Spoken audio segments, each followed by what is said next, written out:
Hello and welcome. Do any of you struggle between the Old Testament and the New Testament like I do? Do you even skip the Old Testament a lot because it's so difficult to relate to? One moment it says our hearts are deceitful and hardened, like in Jeremiah 17 or Ezekiel 11. And then next, God promises us a new, soft, responsive heart, alive, like in Ezekiel 36 and Hebrews 10. So which is it? The Old Testament calls things unclean, right? Pigskin, shellfish, mixed fabric blends from Leviticus 11 or Deuteronomy 14. And then again in Leviticus 19. Yet today, we toss around footballs, we eat bacon, and we wear all kinds of mixed fabrics. Did God change?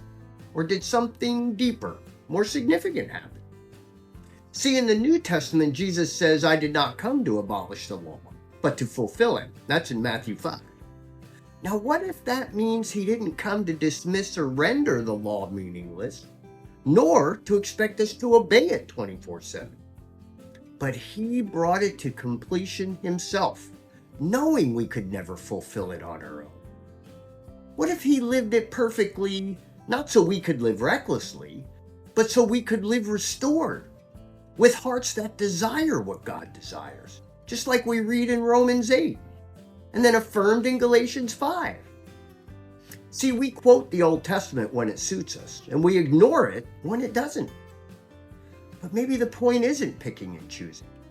Maybe it's seeing the whole story. A law that exposes sin, as Paul explained in Romans 7, and a Savior who covers it, this time in Romans 8 and again in 2 Corinthians 5. See, the question isn't what's still forbidden. The question is, has your heart been made new?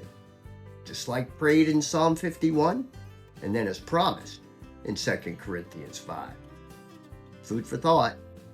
Thank you for watching. I love you all, and God bless.